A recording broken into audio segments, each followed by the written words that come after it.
तो सभी को नमस्कार। हाथ जोड़ के मेरा प्यार। टाइटल आप सबने देख लिया होगा। आज हम इस केस के बारे में बात करेंगे और आपको जज करना है कि क्या रियलिटी थी इस केस की। बिकॉज मैंने ना बहुत सारी इससे जुड़ी हुई वीडियोस जो देखी है ना इंटरनेट पर, आधों में क्या है, आधों में इसको जस्टिफाई किया गया पैरानॉर्मल और आधों में इसको जस्टिफाई किया है कि उसकी मेडिकल कंडीशन यानी कि साइको को दिखाया गया है उसके। लेकिन मैं इस वीडियो में दोनों चीज़ें आपके सामने रखूंगा और इतनी ज़्यादा आपके लिए मैं चीज़ें स्टडी करके लेके आया हूँ। 3 दिन लगे मेरे को इस वीडियो का कंटेंट चुनने के लिए। बहुत शॉर्ट में रखेंगे इस वीडियो को, जितनी शॉर्ट हो पाएगी और ज़्यादा से ज़्यादा आपकी समझ में आए। वीडियो को बिल्कुल भी स्किप मत करना आपको, वरना कुछ भी समझ में नहीं आएगा। ये एक रियल इंसिडेंट है जो कि एक टाइम पर बहुत ज़्यादा हाइप में था।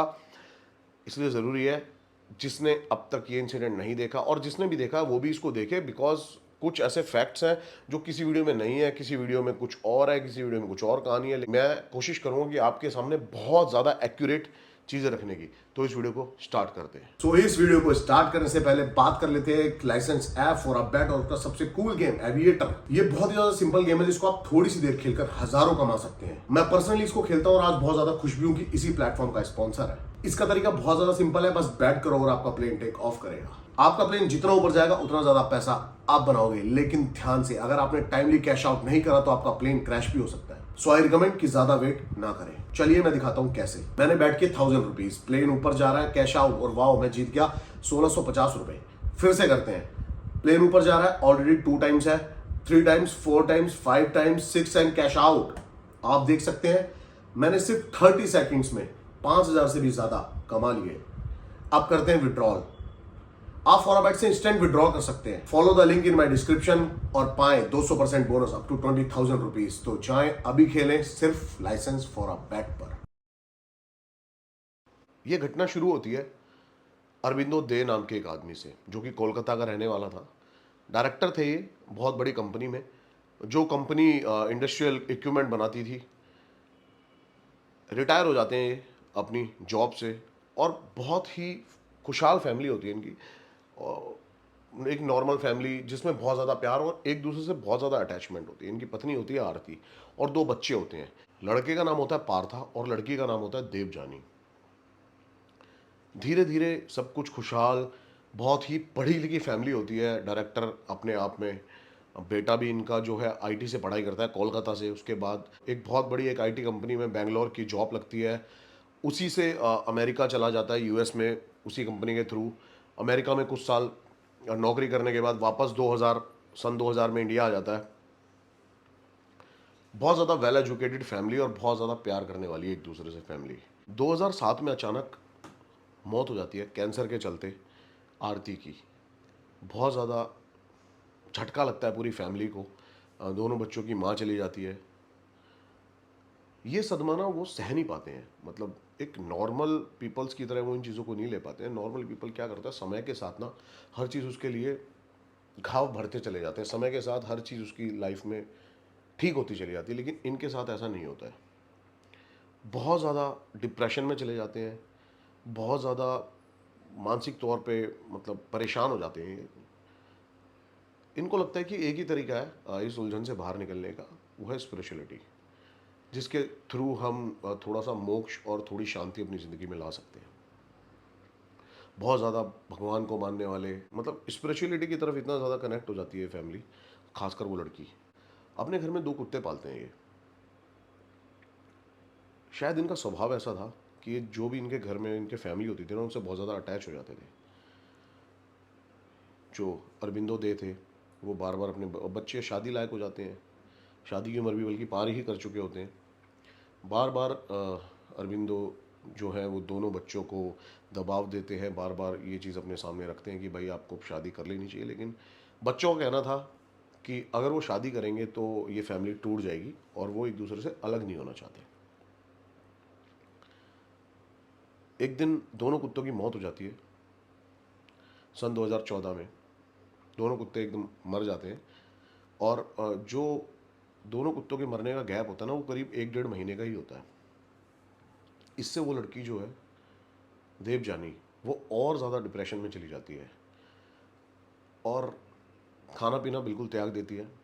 उसका ये कहना था कि वो ऐसा करके भगवान से डायरेक्ट मिल सकती है, या फिर मतलब स्पिरिचुअल चीज़ें उसके अंदर इतनी घुस जाती है कि वो बिल्कुल अन्न त्याग देती है, सिर्फ कभी कभी पानी पिया करती है। और जो उसका भाई होता है पार्था, वो भी ज़्यादा दबाव नहीं बनाता उसके ऊपर कि आपको ये खाना चाहिए या नहीं खाना चाहिए। वो सहमत होता है उसकी चीज़ों में। 6 से 8 महीने करीब बिना खाने पानी के गुजरने के बाद वो लड़की बहुत ज़्यादा वीक हो जाती है, और एक दिन उसकी अचानक मौत हो जाती है।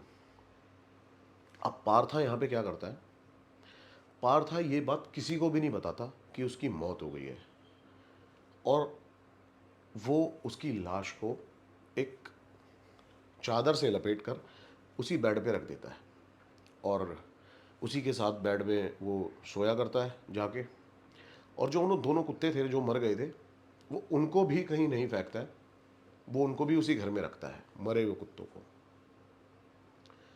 8 से 10 महीने बाद बॉडी जो थी वो कंकाल बन जाती है। अब इन 8 से 10 महीनों के गैप में जो इनका फादर होते हैं अरबिंदो दे, उनको भी ये बात नहीं पता चलती कि लड़की की डेथ हो चुकी है। ये बड़ी हैरान कर देने वाली बात है। अब जो ये सारी कहानी घूम रही है ना, ये घूम रही है 3 रॉबिन्सन स्ट्रीट के ऊपर, जो सबसे बड़ा बंगला है। मतलब बताते हैं वो इनका पुश्तैनी घर होता है, और जो अरबिंदो दे होते हैं वो अपनी रिटायरमेंट के बाद यहाँ पर आके शिफ्ट हो जाते हैं। बहुत बड़ा बंगला होता है और बहुत अच्छी खासी संपत्ति मानी जाती है उस बंगले की। इसी दौरान एक वाक्य और होता है। पार्था का बर्थडे आता है, जो आसपास के फैमिली मेंबर्स होते हैं और कुछ दोस्त उसको फोर्स करते हैं कि तू अपना जन्मदिन मना। बड़ी मुश्किल के बाद वो मान जाता है, और वो कहता है घर पे आ जाओ। अब सोचिए कि एक बेडरूम में उसकी बहन की लाश पड़ी है, और घर में वो बर्थडे मनाते हैं, और किसी को कानो कान खबर नहीं होती कि घर के अंदर चल क्या रहा है। नॉर्मल बर्थडे मनाते हैं, उसके बाद सब अपने अपने घर रवाना होते हैं। अब जो इन बातों का खुलासा होता है ना, उस पर आते हैं। एक दिन घर के एक माले पर बाथरूम की खिड़की से ना धुआं निकल रहा होता है। ये सब देखकर सिक्योरिटी गार्ड और जो आस पड़ोस के मोहल्ले वाले होते हैं वो फायर ब्रिगेड को कॉल कर देते हैं। अब फायर ब्रिगेड आती है, और फायर ब्रिगेड रिंग करती है, तो जैसे ही गेट खुलता है पार्था निकलता है। अब पार्था को कुछ खबर नहीं थी कि ये क्या हो रहा है। जैसे ही उसको बताया गया, तो वो उनको परमिशन देता है कि आप जाके देखो क्या हो रहा है। अब जैसे ही वो जाते हैं तो देखते हैं बाथरूम का जो दरवाज़ा होता है वो अंदर से लॉक हो रखा है। जैसे ही फायर ब्रिगेड की टीम अंदर से दरवाज़ा तोड़ती है, तो वो हैरान रह जाती है कि एक 77 साल के बूढ़े की अधजली लाश वहाँ पर पड़ी हुई होती है। वो उसके फादर थे। बताया जाता है उन्होंने आत्महत्या कर ली थी। पुलिस के पास केस जाता है, पुलिस आती है, इन्वेस्टिगेशन करती है। अब जब यहाँ पे पुलिस इन्वेस्टिगेशन करती है ना, तो उसको समझ में आता है कि जो पार्था है ये बड़े अजीब और गरीब जवाब दे रहा है। शायद इसका मानसिक संतुलन हिला हुआ है। लेकिन पुलिस की भी तफ्तीश में ज़्यादा कुछ मिलता नहीं है, क्योंकि दरवाज़ा अंदर से ही बंद था, और अंदर माचिस और एक पेट्रोल की बोतल मिलती है, जिससे ये साबित होता है कि वो एक आत्महत्या ही थी। लेकिन फिर भी पुलिस अपनी जांच में लगी रहती है। अब पुलिस क्या करती है, पुलिस पूछती है कि आपके फैमिली मेम्बर में है कौन कौन, वो कुछ जवाब नहीं देता है। घर की तलाशी ली जाती है। घर की तलाशी में जब वो बेडरूम खुलता है ना, तो पुलिस के पैरों तले ज़मीन निकल जाती है। वो देखती है कि एक कंकाल लेटा हुआ है बेड के ऊपर। पुलिस पूछती है पार्था से, तो वो बताता है कि ये मेरी बहन है देवजानी। और उसी के कमरे के अंदर ही वो दो कुत्तों की लाश भी, जो कि पुलिस उनको देखती है स्केलेटन्स को, तो साफ साफ उनको देखते ही पता चल जाता है कि ये कुत्तों की लाशें हैं। पुलिस को शक हो जाता है कि कहीं ना कहीं जो हाथ है उसके पीछे पार्था का हाथ है।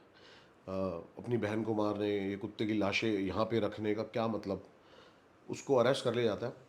साथ ही साथ पता लगता है कि है ना उसका दिमागी हालत जो है वो ठीक नहीं है, तो उसके कारण उसको एक मेंटल असाइलम में भेज दिया जाता है उसकी दिमागी हालत ठीक होने की। लेकिन सब कुछ ठीक निकलता है। जब पोस्टमार्टम की रिपोर्ट सामने आती है ना, तो पता लगता है कि इसमें पार्था का हाथ सच में नहीं था।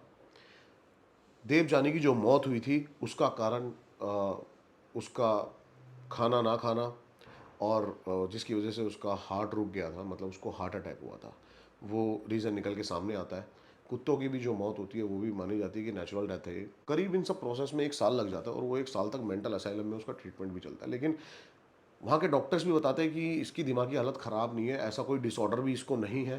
लेकिन फिर ऐसा करने का क्या कारण था, अब वो पता लगता है कि जब पुलिस को इन सब तफ्तीश के दौरान उनके घर में कुछ चिट्ठियां मिलती हैं। उन चिट्ठियों से पता चलता है कि ये आपस में जो तीनों थे बात ही नहीं किया करते थे। दोनों बच्चे और फादर, ये एक दूसरे को चिट्ठी लिखा करते थे। फादर ने भी 6 महीने पता नहीं लगा फादर को भी कि उसकी बेटी की डेथ हो चुकी है और वो एक बेडरूम में उसकी बॉडी पड़ी हुई है। एक दूसरे को चिट्ठी लिखा करते थे। उन चिट्ठियों में बहुत कुछ इनके राज खुले सामने आए। वो सब कुछ ऑनलाइन भी है। देवजानी और पार्था के रिश्ते पर भी कई सवाल उठाए गए। ऐसी बहुत सारी चीज़ें सामने आई। अब पार्था को पुलिस की तरफ से क्लीन चिट दे दी जाती है, लेकिन वो उस घर को बेच देता है। 3 रॉबिन्सन स्ट्रीट पे जो घर है उनका, वो बेच देता है और एक छोटा सा घर ले लेता है अपने रहने के लिए। एक दिन फिर से उस घर के अंदर एक माले पर वही हादसा दोबारा होता है कि एक खिड़की से धुआं निकल रहा होता है। आसपास के लोग कंप्लेन करते हैं, फायर ब्रिगेड को बुलाते हैं, लेकिन इस बार जब फायर ब्रिगेड गेट खोलता है तो जिस तरीके से अरबिंदो ने खुद सुसाइड किया था, उसी तरीके से पार्था ने खुद को मार लिया गया होता है। अब पुलिस केस में बताया गया कि एक मेंटल ही डिसऑर्डर था, लेकिन वो मेंटल डिसऑर्डर कभी साबित नहीं हो पाया।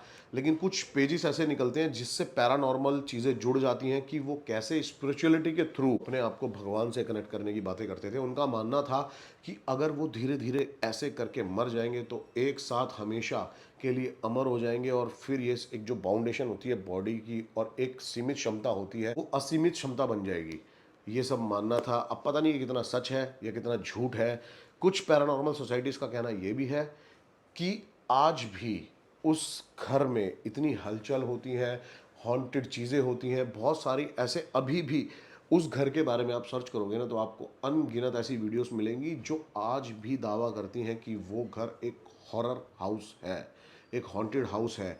और अब उस घर का नाम दिया गया है कोलकाता हाउस ऑफ हॉरर। मैं जितना छोटा रख सका ना वीडियो को, मैंने कोशिश करी इस वीडियो को उतना ज़्यादा छोटा रखने की। और अगर आपको एक एक डिटेल जाननी है तो आप टाइप कर सकते हैं गूगल पे जाके 3 रॉबिन्सन स्ट्रीट। आपको बहुत ज़्यादा डिटेल में वीडियो बनेगी। मैं सिर्फ आपके सामने एक कहानी रखना चाहता था और एक ये रियल केस था, इसलिए मैं आपके सामने रखना चाहता था। आई होप आपको ये वीडियो पसंद आई होगी। वीडियो पसंद आएगी तो लाइक ज़रूर करना, शेयर करके सब तक ये वीडियो पहुँचाना। जिसने अब तक चैनल को सब्सक्राइब नहीं किया, मिलते हैं किसी और लोकेशन या फिर किसी और हॉन्टेड वीडियो में। तब तक के लिए love you, take care, bye bye. This is not just a video. This could be your reality too. Get ready to be a part of an exciting online gaming and betting app 4abet, which has come up with an interesting tournament. 4abet पे IPL देखना बहुत ही fun और exciting है। इस tournament में price pool 10 crore रुपए का है। साथ ही हैं बाइक्स, फोन्स और ढेर सारे कूल प्राइजेस। सिर्फ इतना ही नहीं, the grand prize is BMW Z4। तो आज ही साइन अप करें 4abet पे। इस ऐप के बेनिफिट्स मिस ना करें। ये है safe and reliable with fast registrations and पे आउट्स।